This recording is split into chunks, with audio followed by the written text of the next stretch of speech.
El caso 292. El orfanato que sacudió a Veracruz. Ciudad de Veracruz. Golfo de México. Invierno de 1987. Barrio de la Huaca. Casa Hogar Divina Providencia. El viento que llegaba del Golfo en enero de 1987 no era el mismo viento que la gente de Veracruz conocía de toda la vida. Los viejos del malecón lo decían mientras enrollaban sus cigarros frente al mar color plomo. El norte de ese año tenía una textura distinta, húmeda y pesada, que se metía por las rendijas de las puertas y se quedaba adentro como visita que no sabe irse. Las palmeras del Paseo Díaz Mirón se doblaban más de la cuenta. Los perros callejeros del mercado Hidalgo caminaban pegados a las paredes, con las orejas bajas, con esa conducta de animal que percibe algo antes que los humanos. Nadie le daba importancia en voz alta. Veracruz era una ciudad acostumbrada a los presagios del mar, y sus habitantes habían aprendido a ignorarlos con la elegancia callada que tienen los puertos viejos. Pero Remedios Castillo Ureña no podía ignorar nada.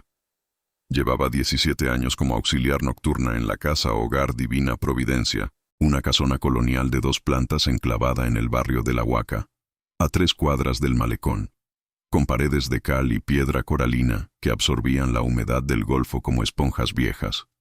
En todo ese tiempo había aprendido a leer el edificio como si fuera un organismo vivo.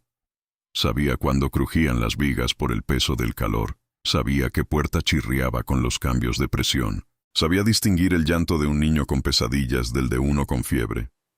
Esos conocimientos pequeños, acumulados en casi 2 décadas de noches en vela, eran los que le permitían moverse por los pasillos oscuros sin linterna. Si estás escuchando esta historia desde donde estás, suscríbete al canal y cuéntanos en los comentarios desde qué ciudad nos acompañas esta noche. Y ahora, sigamos. La noche del martes 6 de enero, Día de Reyes. Remedios entró al turno a las 10. Los niños ya dormían. La cocinera, doña Esperanza, le había dejado tamales tapados con un trapo y una jarra de atole todavía humeante. Era tradición en la casa. El Día de Reyes, una pequeña bolsa de dulces y un trozo de rosca para cada menor. Ese año los recursos del orfanato andaban más apretados que de costumbre, pero la tradición se mantuvo porque las tradiciones son lo último que se suelta en los lugares donde la gente tiene poco. Remedios comió sola en la cocina con la radio en volumen muy bajo, una estación de Xalapa poniendo marimba, y cuando terminó, recogió su plato y comenzó la primera ronda. El edificio de la Divina Providencia albergaba 43 menores entre los 4 y los 16 años.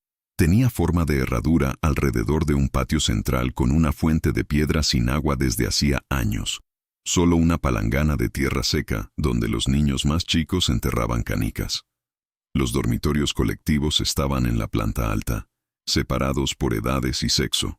En la planta baja estaban las oficinas, el comedor, la cocina, la enfermería, y al fondo del pasillo norte, separada del resto por una puerta de madera gruesa con pasador de hierro, la habitación que todos llamaban simplemente el cuarto del fondo. Había sido, según contaban, la capilla privada de la familia que construyó la casona a principios del siglo XX. Ahora se usaba como bodega de colchonetas viejas, muebles rotos y cajas con expedientes anteriores a 1970. Remedios pasó frente a esa puerta a las 10:40, como hacía siempre, sin detenerse. Pero esa noche, por primera vez en 17 años, se detuvo. Había un sonido al otro lado. No era el crujido de la madera por el frío. No era rata ni gato colado por las grietas del zócalo. Era rítmico, casi como una respiración, o como alguien golpeando muy suavemente con los nudillos, desde adentro. Remedios se quedó inmóvil en el pasillo. La única luz encendida era el foco amarillo junto a la enfermería, y su sombra caía larga y deformada sobre las losetas de barro. Escuchó durante 1 minuto completo. El sonido continuó, regular, pausado, sin prisa. Luego se detuvo. Esperó otro minuto antes de moverse. Revisó el pasador. Estaba corrido, como siempre. Se dijo que había sido el viento, que los nortes de ese año hacían cosas raras con el aire del edificio, que el cansancio jugaba trucos. Se dijo todo eso con la convicción metódica de una mujer que había aprendido a no dejarse llevar por el miedo, y siguió su ronda. Esa fue la primera noche. Nadie sabría, hasta mucho después, que también había sido la última noche tranquila de la Casa Hogar Divina Providencia. A la mañana siguiente llegó la directora Consuelo Miramón a las 8 en punto, como todos los días. Tenía 52 años, el cabello negro teñido con henna recogido en un chongo apretado y una manera de caminar rígida, con los hombros levantados, como si cargara todo el tiempo un peso invisible sobre la nuca. Había tomado la dirección en 1979, después de que el director anterior, el padre Gilberto Zúñiga, muriera de infarto en su oficina. Bajo su gestión la institución funcionaba con una eficiencia que las autoridades del DIF estatal reconocían en papel, pero que, de cerca, tenía el olor frío de una administración que priorizaba los números sobre las personas. No era una mujer cruel. Era algo más complicado. Era la violencia suave de quien cree que está haciendo lo correcto. La que no deja marcas visibles, pero que los niños cargan para siempre como una segunda columna vertebral. Remedios le contó lo del sonido con precisión, sin adornos. Consuelo la escuchó con los brazos cruzados, los labios apretados. El edificio trabaja con el frío, Remedios, dijo. Usted lo sabe mejor que nadie. Sí, señora directora, pero este sonido no era el edificio. Hubo un silencio. Por las ventanas del comedor llegaban las voces de los niños desayunando, las cucharas contra los tazones de peltre, la voz de doña Esperanza regañando a alguien. ¿Abrió la puerta?, preguntó Consuelo. No, señora. Bien, no la abra. Remedios asintió. Pero en el camino a su casa, caminando por las calles húmedas del barrio antiguo con el viento empujándola desde atrás como una mano invisible, pensó en algo que no le había dicho a la directora. El sonido no venía de las vigas, venía de abajo, de más abajo de lo que era posible, porque el cuarto del fondo no tenía sótano. O eso era lo que todo el mundo creía. El primero en hablar fue Tomás. Tenía 9 años, el cabello cortado al rape como todos los niños de la institución, y una manera de mirar de costado que los trabajadores sociales anotaban en los expedientes como conducta evasiva, pero que en realidad era solo precaución. Había aprendido muy temprano que mirar directo a los adultos solía terminar mal. Llevaba 2 años en la casa hogar desde que su madre fue internada en el psiquiátrico de Xalapa, y su padre desapareció sin dejar dirección.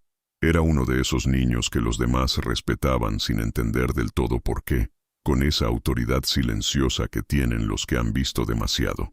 Esa mañana del 7 de enero, durante el recreo se acercó a Patricia Gutiérrez, la auxiliar diurna que llevaba apenas 4 meses en el trabajo y que todavía no había aprendido a endurecer la mirada.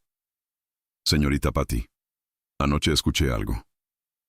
¿Qué escuchaste, Tomás? Desde mi cama, abajo, como si alguien estuviera raspando el piso con las uñas. Patricia controló el frío que le recorrió la espalda. Seguramente fue un sueño. No estaba dormido, respondió Tomás, y en su tono no había drama ni exageración, solo la certeza sencilla y terrible de alguien que sabe lo que escuchó. Y no fui el único. Patricia miró al grupo de niños en el patio. Varios de los más chicos estaban sentados en el borde de la fuente seca, juntos, sin jugar, mirando el suelo con esa quietud que no es paz sino algo anterior al miedo, la concentración de quien intenta entender algo que no tiene nombre todavía. Esa tarde, Consuelo Miramón entró sola al cuarto del fondo. Estuvo adentro 20 minutos. Cuando salió, tenía el rostro igual de rígido que siempre, pero sus manos iban cruzadas sobre el abdomen con los nudillos blancos. Fue directamente a su oficina y cerró la puerta. El edificio esa tarde olía diferente. Remedios lo notaría al llegar a su turno. Era un olor parecido al de la tierra mojada después de la lluvia, pero mezclado con algo más antiguo, como si alguien hubiera abierto algo que llevaba mucho tiempo cerrado. Lo que nadie en la casa hogar sabía todavía era que el expediente 292 no comenzaba en enero de 1987. Comenzaba 17 años antes, en el invierno de 1970, con la desaparición de una niña de 7 años llamada Dolores Ibarra Campos, conocida por todos en la casa como Lola, la del pelo rizado. Lola había desaparecido en una noche de norte, igual que esta. Su expediente había sido cerrado 6 semanas después con una nota breve escrita a máquina, menor trasladada a institución de acogida en Córdoba por solicitud de familiar. Nadie había verificado esa nota. Nadie había llamado a Córdoba. Y el padre Gilberto Zúñiga había muerto de infarto 9 años después, sin hablar nunca del asunto. Pero los edificios viejos guardan todo. Las paredes de cal y piedra coralina absorben los sonidos como esponjas. Y hay cosas que, cuando empiezan a salir, no se detienen. Esa noche, Tomás se despertó a las 3 de la mañana con la certeza visceral de que había alguien debajo de su cama.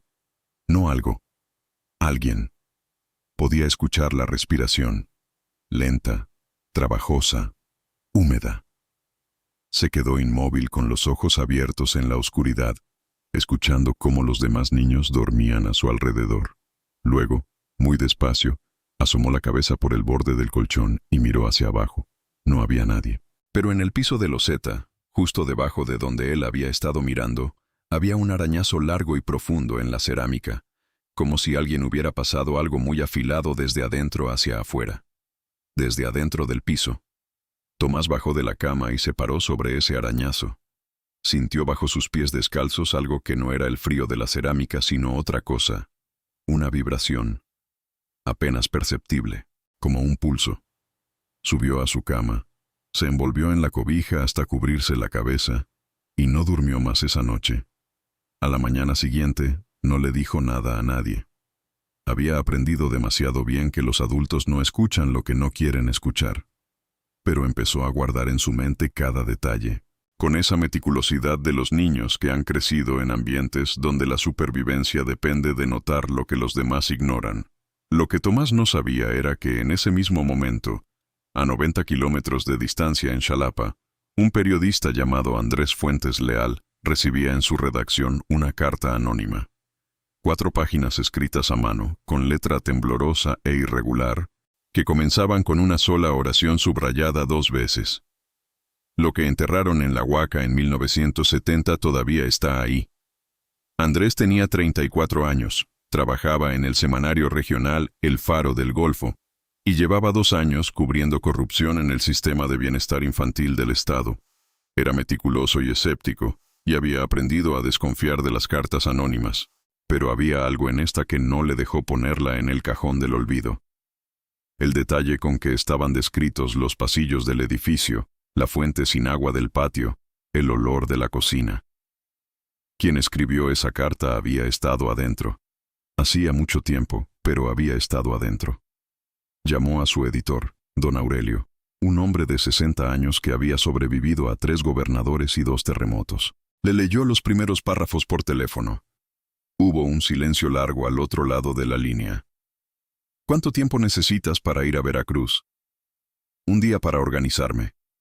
Tienes medio día. El norte cierra las carreteras y esperas más. Andrés colgó, miró por la ventana el cielo gris de Xalapa, y sintió esa mezcla de excitación y aprensión que reconocía después de años de oficio. La sensación de que una historia lo estaba buscando a él, y no al revés. Era una sensación que siempre lo ponía en guardia. Las mejores historias eran las más peligrosas. El jeep de Andrés entró a Veracruz por la Federal 180 a las 3 de la tarde del jueves 8 de enero. Con el norte empujando desde el mar en ráfagas que sacudían el vehículo en los tramos abiertos. La ciudad apareció entre la llovizna de golpe, con ese olor inconfundible a salitre y diésel y frijoles fritos de los puertos del Golfo. Andrés conocía Veracruz lo suficiente para saber que era un lugar de capas. Lo que se veía en la superficie, el malecón alegre y los mariachis en el Parque Zamora, y las mesas de la parroquia con sus vasos altos de café negro, era solo la primera. Debajo había otra ciudad, más vieja, más callada, que guardaba sus historias con la misma celosía con que el mar guarda sus naufragios. Dejó el jeep frente al mercado Hidalgo y caminó bajo la llovizna hasta una casa de huéspedes en la calle Rayón, administrada por una señora llamada Hortensia que alquilaba cuartos a comerciantes de paso y a funcionarios que no querían que los vieran en los hoteles del centro. Era el tipo de lugar que Andrés prefería para trabajar. Sin recepción formal, sin registro minucioso, con la posibilidad de entrar y salir a cualquier hora sin que nadie preguntara nada. Esa tarde llamó a un ex policía judicial retirado en Boca del Río, un hombre al que todos llamaban el Chaparro, que de vez en cuando le vendía información por precios razonables. Le dio el nombre que aparecía en la carta anónima escrito con más presión que el resto del texto, como si la mano que lo trazó hubiera necesitado más fuerza. Ezequiel Morales Durán. El chaparro no dijo nada durante 5 segundos completos. ¿De dónde sacaste ese nombre? Una carta anónima. Rompe la carta. Chaparro. Te lo digo en serio, muchacho. Rompe la carta y no menciones ese nombre a nadie más. ¿Quién era? Otro silencio. El administrador de la casa hogar. Del 65 al 72. Una pausa. Murió en 1973. Accidente de tránsito, dijeron. ¿Dijeron? Andrés.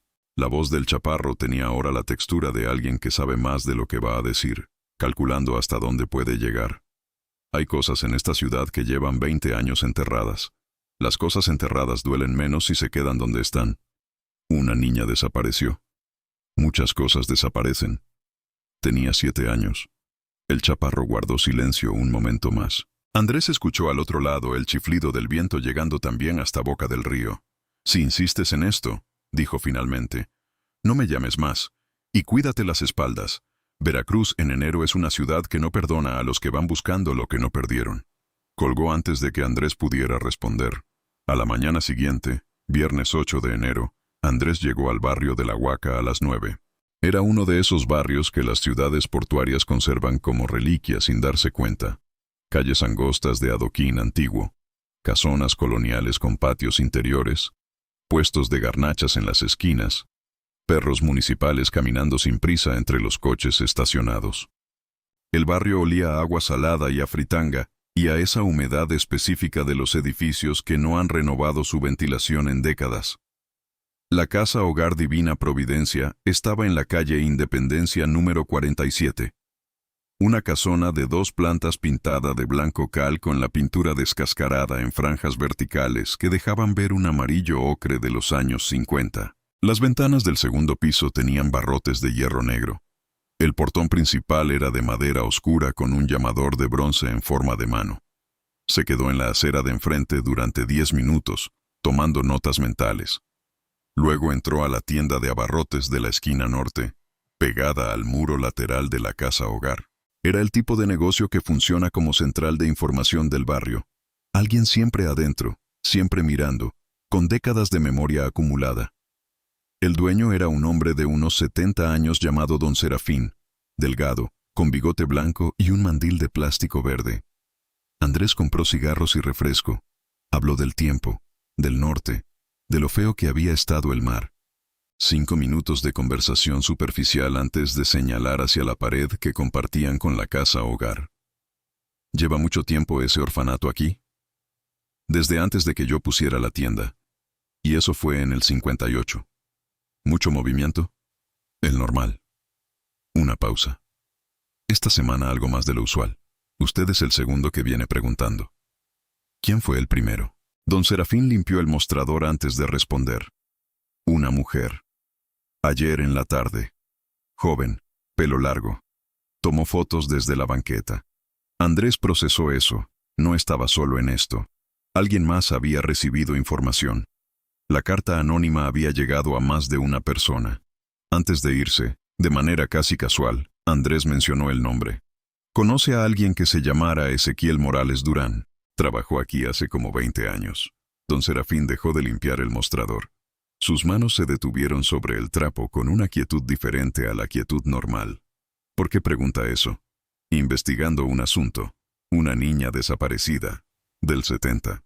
El viejo no respondió de inmediato. Miró hacia la puerta, luego hacia la pared que daba a la casa hogar, luego a Andrés. En sus ojos había algo que el periodista reconoció de inmediato, porque lo había visto muchas veces en muchas ciudades. No era miedo exactamente. Era el cansancio de alguien que ha sabido algo durante mucho tiempo y que ha cargado ese peso solo, esperando sin esperanza activa que alguien llegara a preguntarle. «Cierre la puerta», dijo finalmente. Andrés cerró la puerta. Don Serafín tardó casi 1 minuto en empezar. Cuando lo hizo, miraba hacia la pared compartida con la casa hogar, como si no pudiera mirar de frente lo que estaba por decir. La niña del pelo rizado.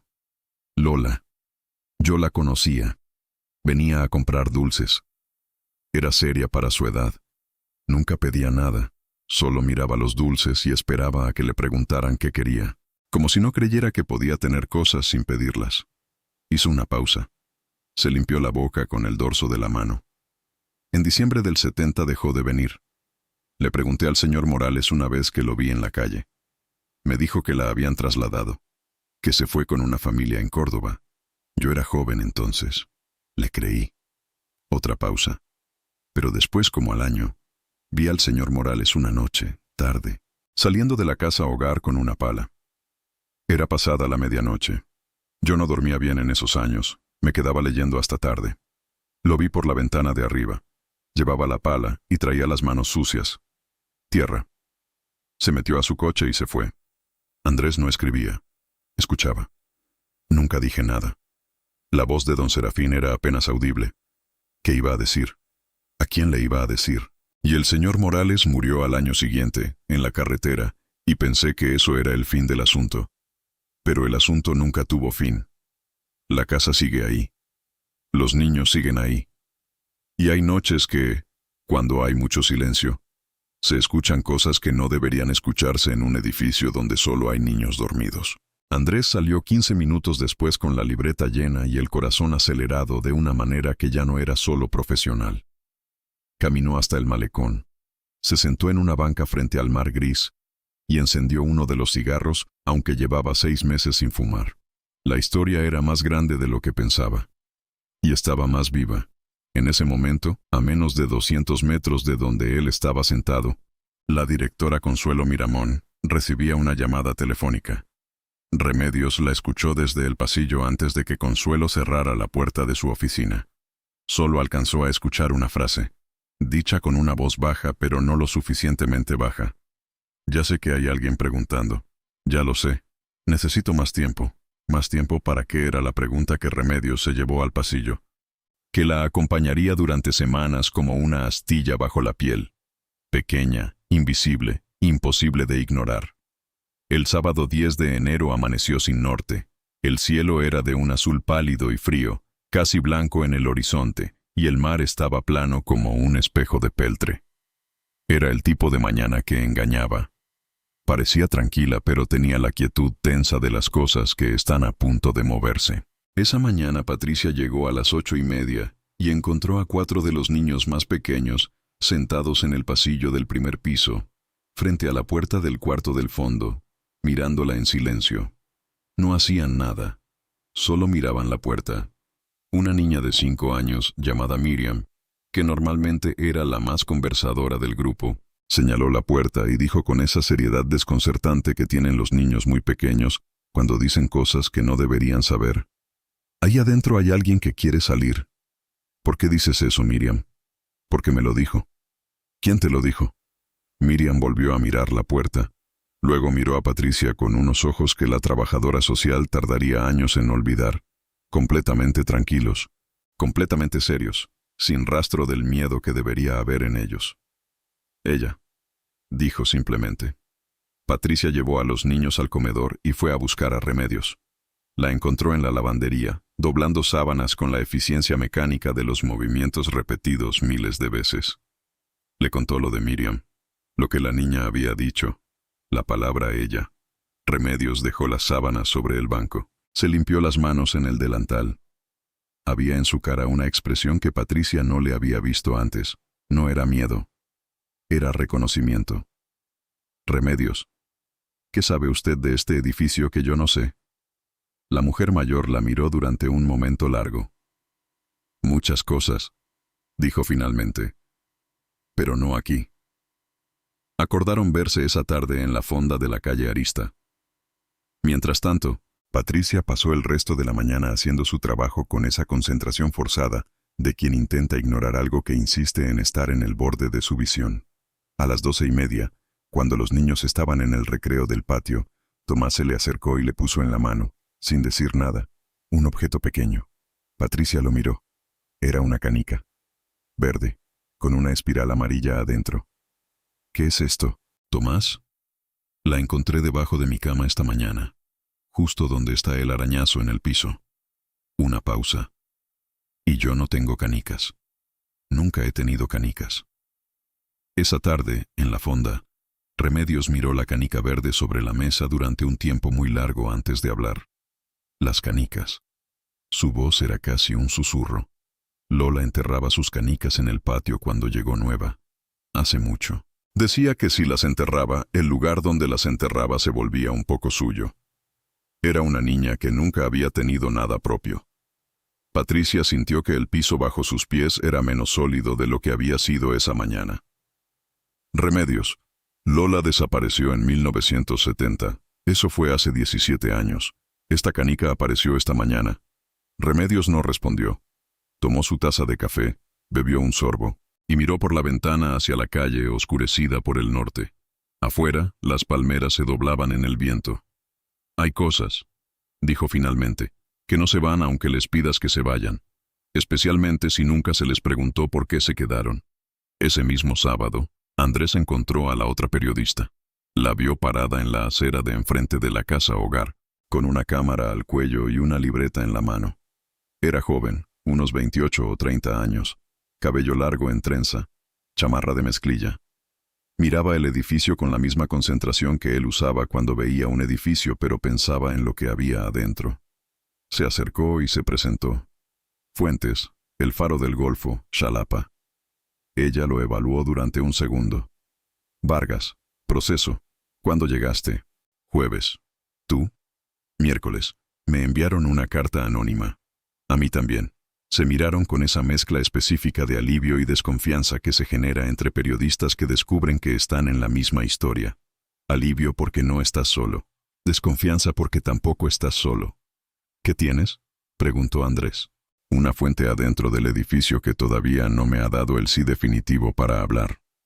Una referencia a un expediente en la Procuraduría que alguien no quiere que yo vea. Y el nombre de un funcionario del DIF que archivó sin actuar un informe de irregularidades de 1985. Yo tengo el nombre del administrador del 70 al 72, testimonio de un vecino que lo vio salir de noche con una pala, y la confirmación de que la denuncia contra él en el 73 fue cancelada 2 días después de su muerte sin testigos. Vargas anotó en su libreta sin levantar la vista. Alguien adentro del sistema está moviendo esto, Fuentes. La carta anónima no fue al azar. Nos eligieron a nosotros. Era una lectura que Andrés había estado evitando porque le incomodaba la idea de estar siendo usado, aunque fuera para algo que consideraba necesario.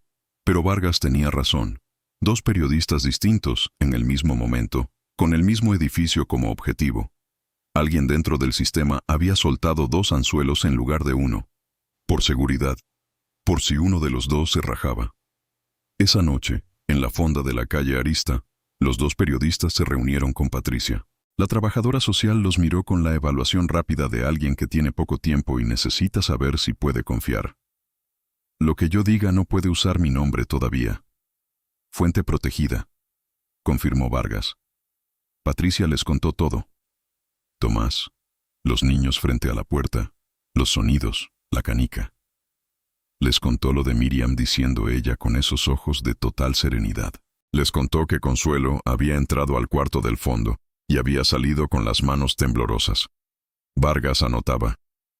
Andrés escuchaba midiendo el miedo de Patricia, que era real y específico, sin histeria, del tipo que genera la experiencia directa de algo que no tiene explicación.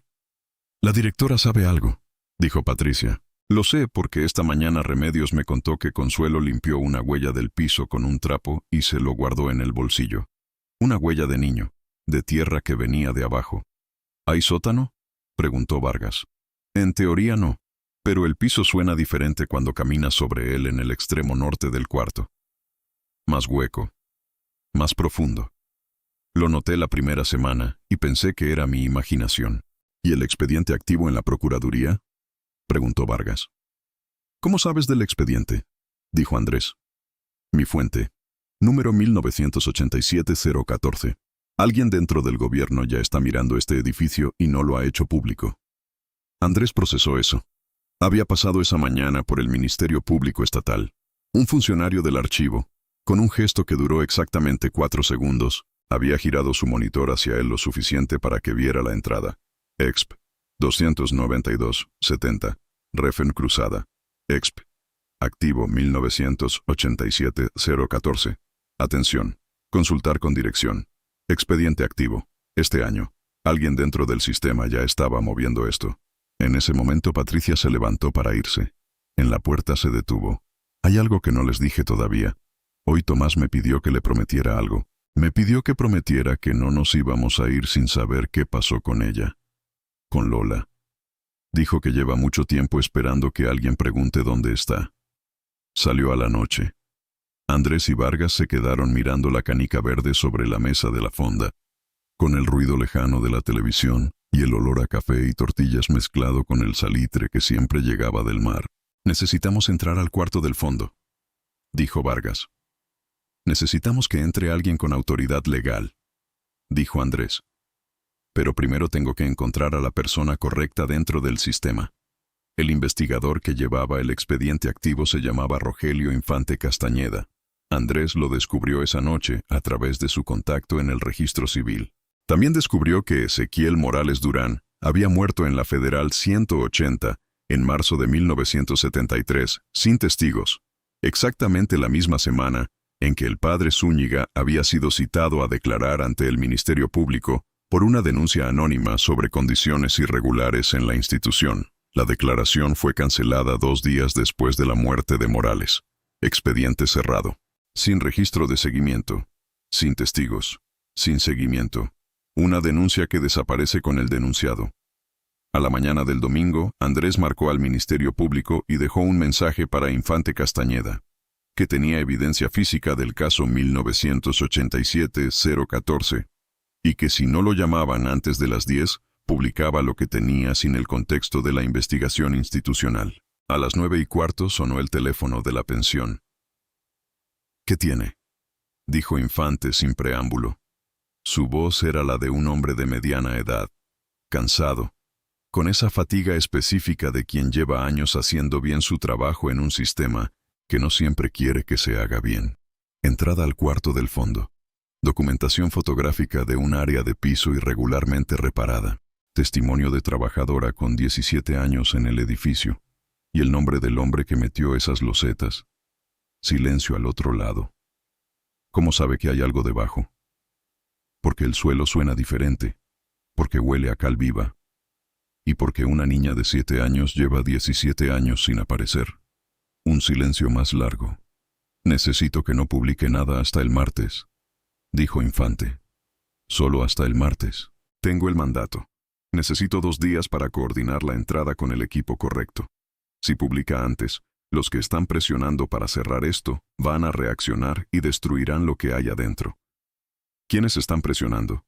Hay 2 personas en la Procuraduría y una en el DIF que han estado borrando pasos cada vez que avanzo. Por eso tardé 4 meses en llegar hasta aquí desde que abrí el expediente en octubre. No por lentitud burocrática, por interferencia activa. ¿Y por qué me llama a mí? Porque necesito testigos que no sean del sistema. Con periodistas presentes el martes es más difícil hacer desaparecer lo que se encuentra. Andrés miró el techo de su cuarto. Pensó en Remedios, en Patricia, en Tomás con su canica verde, en don Serafín que bajó la voz antes de hablar. Martes, dijo. Pero si hay cualquier señal de que están moviendo algo adentro antes, publico sin esperar. Colgaron. Andrés llamó a Vargas. Le explicó el trato. Ella guardó silencio durante un momento. 2 días más, dijo finalmente. 2 días más. Espero que Lola pueda esperar 2 días más. Era un comentario extraño viniendo de una periodista que manejaba sus emociones con la misma eficiencia que sus fuentes, pero lo dijo en serio, sin ironía, y Andrés entendió exactamente lo que quería decir. Que a estas alturas el caso había dejado de ser solo un caso. Que había algo en ese edificio, en esa historia, en ese nombre repetido por niños que no podían haberlo conocido, que superaba la categoría del reporteo. El lunes 12 de enero, el día previo a la diligencia, fue el día más largo. Andrés lo pasó verificando cada cabo suelto de su documentación. Vargas hizo lo mismo desde su ángulo. Remedios fue a trabajar su turno como si fuera un día normal, porque aprendió en 17 años que la única manera de mantenerse entera era la rutina.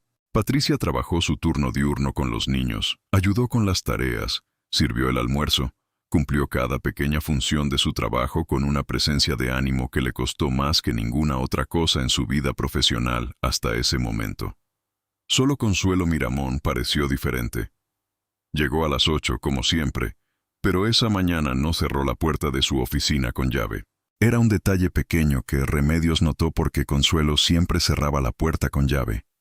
Que no lo hiciera significaba algo, como si la directora hubiera decidido, en algún momento de la noche anterior, que era demasiado tarde para seguir cerrando puertas. A las 3 de la tarde del lunes, Tomás bajó solo al patio durante el recreo libre y caminó directamente hasta el centro de la fuente sin agua.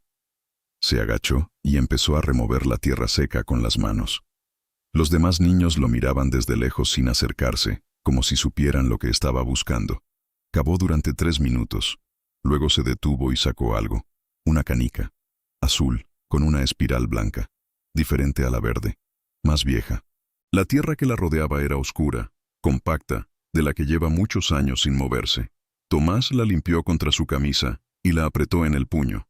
Patricia lo observó desde la ventana del primer piso sin bajar. Entendió lo que significaba sin necesitar que nadie se lo explicara. Lola había enterrado sus canicas ahí. Hacía 17 años, haciendo suyo el único lugar que tenía. Y ahora algo las estaba devolviendo. Una por una. Esa noche, Andrés escribió en su libreta una sola línea antes de apagar la luz.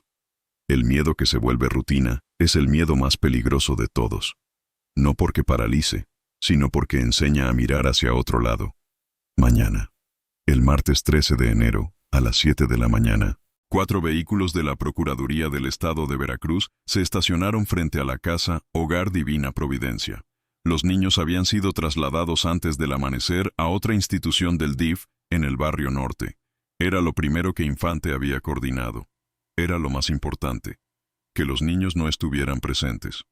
Andrés y Vargas llegaron 3 minutos después, caminando desde direcciones opuestas pero llegando al mismo tiempo, con esa sincronía no planeada que a veces tienen los periodistas que están cubriendo la misma historia. Rogelio Infante Castañeda era exactamente como Andrés lo había imaginado por el teléfono. Un hombre de 40 y tantos años, complexión media, ropa de funcionario sin ostentación, con ese aire permanentemente agotado de quien lleva años haciendo bien su trabajo en un sistema que no siempre quiere que se haga bien. Llevaba en la mano una carpeta y un mandato firmado por un juez del fuero común. Consuelo los esperaba en la puerta. Estaba pálida pero compuesta, con la rigidez de siempre en los hombros, aunque sus manos iban cruzadas sobre el abdomen con los nudillos blancos, la misma postura que había tenido al salir del cuarto del fondo la primera vez. El equipo de Infante entró al edificio, 4 investigadores, 2 peritos forenses, un fotógrafo oficial. Consuelo los guió por los pasillos sin hablar, con la cabeza levemente inclinada, como alguien que camina hacia algo que ya no puede evitar. Andrés y Vargas entraron detrás, con el estatus ambiguo de testigos periodísticos que Infante había autorizado. El pasillo norte, la puerta de madera oscura, el pasador de hierro. Infante se detuvo frente a ella. Miró a Consuelo. ¿Tiene usted conocimiento previo de lo que puede encontrarse al otro lado de esta puerta? Consuelo tardó 4 segundos en responder. 4 segundos que contenían 17 años. Tengo sospechas, dijo con una voz casi inaudible. Nada confirmado. Nunca quise confirmar. ¿Desde cuándo tiene esas sospechas? Desde que llegué a la dirección, en el 79. Encontré documentos del director anterior que sugerían que el señor Morales había ocultado algo en este cuarto. Los archivé.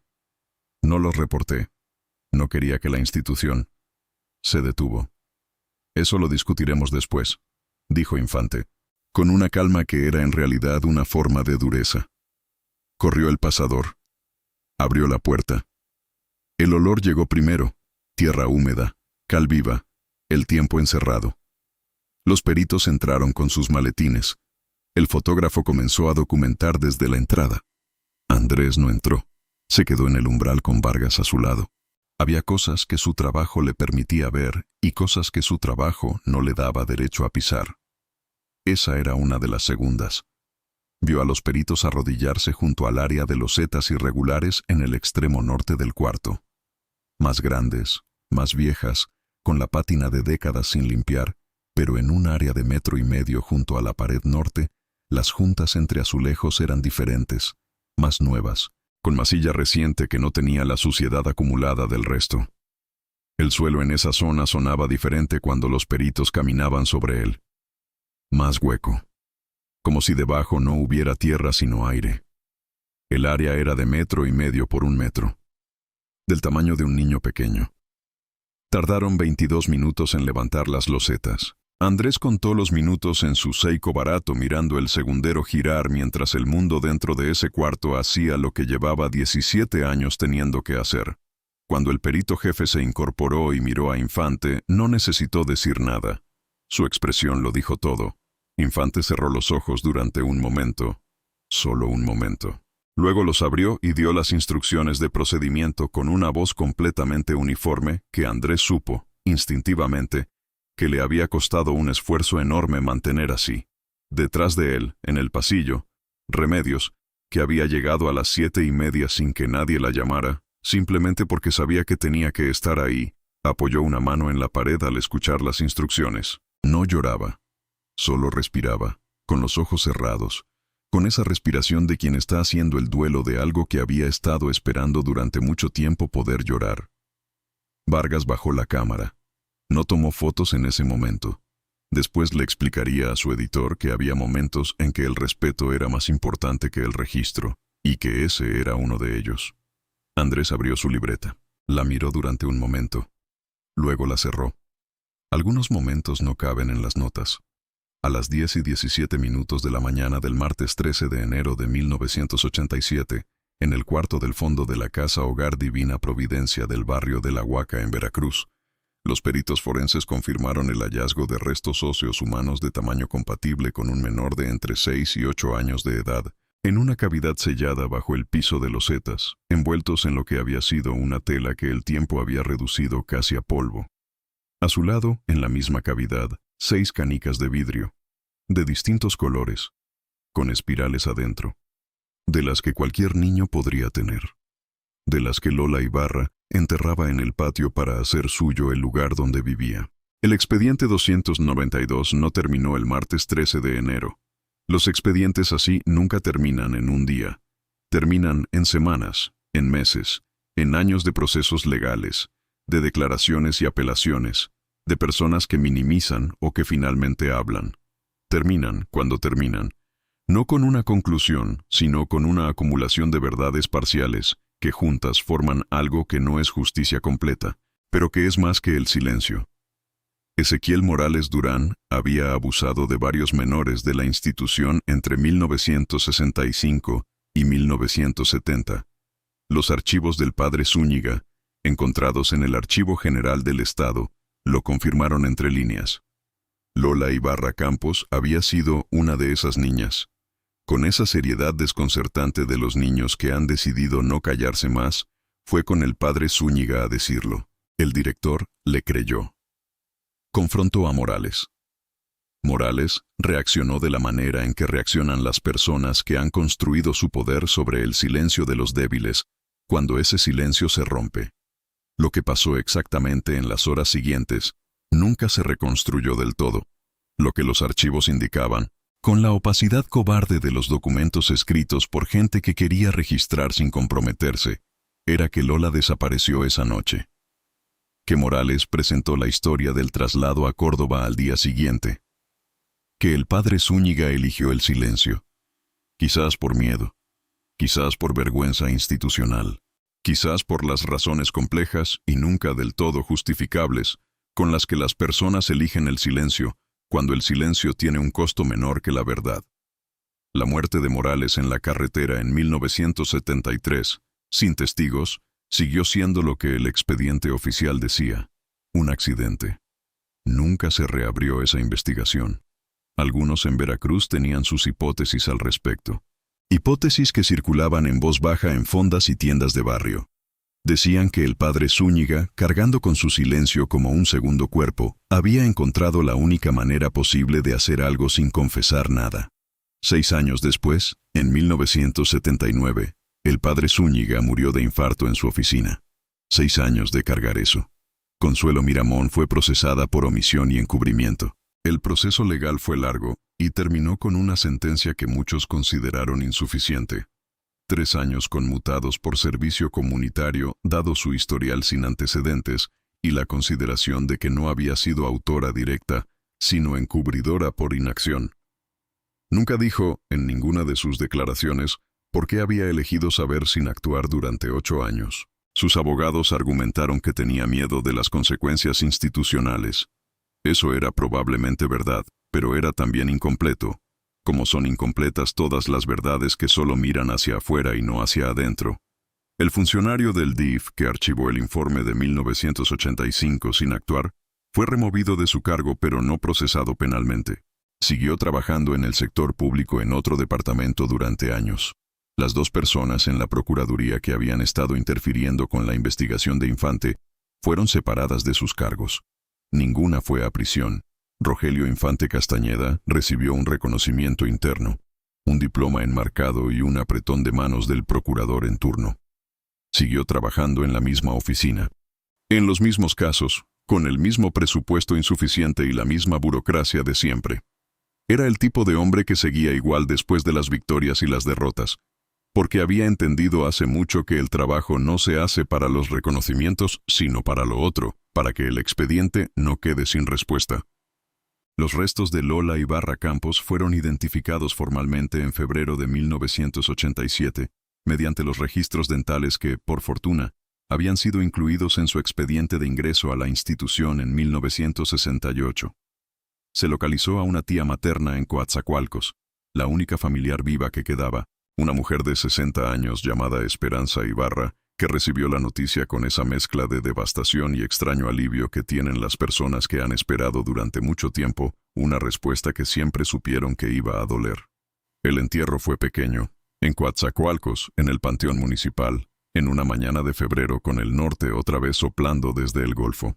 Asistieron la tía Esperanza, 2 vecinas, Patricia, Remedios y Andrés Fuentes, que fue por razones que él mismo no habría podido articular del todo en ese momento, pero que tenían que ver con la diferencia entre cubrir una historia y ser cambiado por ella. Vargas no pudo ir. Estaba cubriendo otro caso en la Ciudad de México. Le mandó flores con una tarjeta que decía simplemente, «Para Lola, para que sepas que el mundo sí preguntó». El reportaje de Andrés se publicó en El Faro del Golfo el 20 de enero. El de Vargas en proceso, 2 semanas después, con el rigor analítico que hacía que sus publicaciones dolieran de una manera diferente, más sostenida, más estructural. Juntos generaron lo que los periodistas llaman cobertura sostenida.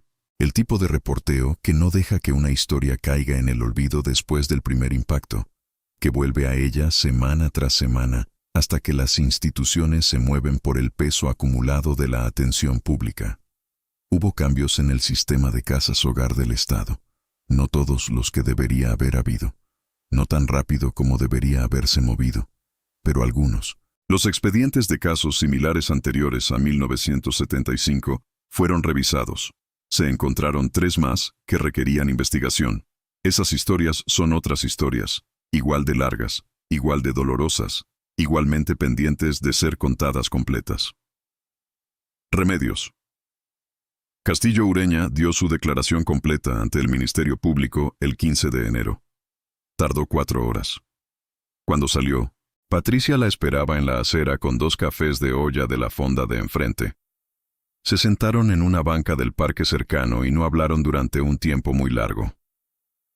«¿Cómo se siente?», preguntó Patricia finalmente. Remedios pensó antes de responder. «Como cuando se descarga una tormenta que lleva mucho tiempo anunciándose», dijo. «No bien, no aliviada exactamente, pero como que el peso es diferente ahora. Ya no es un peso que cargué sola. Es un peso que el mundo comparte. Eso no lo hace ligero, pero lo hace distinto». Patricia asintió. Tenía en el bolsillo la canica verde que Tomás le había dado el sábado. La había cargado todos esos días sin darse cuenta de que lo hacía, como se cargan las cosas que pesan sin pesar. Tomás permaneció en el sistema de acogida hasta los 16 años, cuando envejeció fuera de la tutela institucional como todos los niños que el sistema no coloca en familias y que simplemente llegan a la edad en que el sistema los suelta. Encontró trabajo en los muelles de Veracruz y vivió en el barrio norte durante años. Andrés lo buscó una vez, 4 años después del caso, para un seguimiento. Lo encontró en una fonda cerca del puerto, tomando café, con el mismo cabello corto de siempre, aunque ya no al rape, con esa mirada de costado que se había suavizado sin desaparecer del todo. Hablaron durante 2 horas. Antes de despedirse, Andrés le preguntó si había conservado las canicas. Tomás metió la mano en el bolsillo de su pantalón y puso sobre la mesa 2 canicas, la verde con espiral amarilla y la azul con espiral blanca. «No son mías», dijo. «Se las estoy guardando». Andrés no preguntó a quién. Lo entendió sin necesitar la respuesta. Salió a la calle, al Veracruz de 1991, con el Golfo brillando al fondo de la avenida y el olor de siempre a salitre y diésel y algo frito en algún lugar cercano. Y pensó que había historias que nunca terminaban de verdad, porque el acto de terminarlas completamente requería una clase de justicia que el mundo pocas veces alcanza a dar. Lo que quedaba, en cambio, era esto. Un nombre recuperado del olvido. Un expediente que alguien tuvo el valor de no dejar cerrar. 2 canicas en el bolsillo de un muchacho que aprendió a notar lo que los demás ignoran. Y el registro de que en el invierno de 1987, en una casona de cal y piedra coralina a 3 cuadras del malecón de Veracruz, el silencio de 17 años finalmente se había roto. No porque el sistema lo quisiera, no porque fuera fácil, sino porque una auxiliar nocturna se detuvo en un pasillo. Una trabajadora social escuchó a un niño de 9 años. Un periodista no puso la carta en el cajón del olvido. Y una niña que nunca tuvo nada propio se aseguró, de la única manera que le quedaba, de que no la olvidaran. Lola. Dolores Ibarra Campos. 7 años. Pelo rizado. Que esperaba que le preguntaran qué quería. El Golfo de México en enero sigue soplando igual que siempre. El barrio de La Huaca sigue ahí, con sus calles de adoquín y sus casonas coloniales, y el olor a sal que se mete por las rendijas. La casa Hogar Divina. Providencia cerró definitivamente en 1989, 2 años después de los hechos, cuando las inspecciones ordenadas a raíz del caso determinaron que el edificio requería una renovación estructural completa que el sistema no estaba dispuesto a financiar. Los niños fueron distribuidos en otras instituciones. El portón de madera oscura quedó cerrado. La placa de metal con el nombre de la institución fue retirada por un empleado municipal una mañana de octubre, sin ceremonia, sin registro de a dónde fue a parar. El edificio estuvo vacío durante 3 años. Luego fue adquirido por un particular que lo convirtió en una casa de departamentos de renta. Los nuevos inquilinos, que llegaron a finales de 1992, eran jóvenes en su mayoría, estudiantes y trabajadores recién llegados a Veracruz, que no sabían la historia del lugar y que probablemente no habrían alquilado si la hubieran sabido.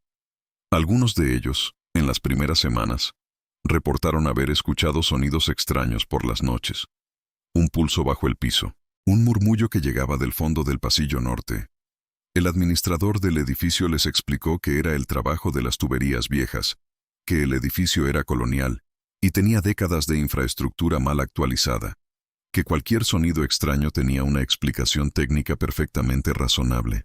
La mayoría de los inquilinos le creyó, porque así funcionan los lugares que han guardado secretos durante mucho tiempo. Enseñan a la gente, generación tras generación, a encontrarle explicación técnica a lo que no quieren mirar de frente, a llamarle trabajo de tuberías a lo que es otra cosa, a seguir viviendo encima de lo que no se resolvió del todo. Pero en el patio interior del edificio, en el centro de lo que había sido la fuente sin agua donde los niños enterraban canicas, si alguien se agachara a remover la tierra con las manos, todavía encontraría cosas ahí abajo. Pequeñas, redondas, frías. Del tipo que cualquier niño podría tener. Del tipo que Lola Ibarra enterraba para hacer suyo el único lugar que tuvo. El expediente 292 está cerrado. Pero algunas historias, las que importan de verdad, no se archivan nunca del todo. Gracias por acompañarnos hasta el final de esta historia. Si llegaste hasta aquí, escríbenos en los comentarios desde qué ciudad la escuchaste. Y dinos qué momento te generó más tensión. Cada comentario nos ayuda a seguir trayendo historias como esta. Hasta la próxima.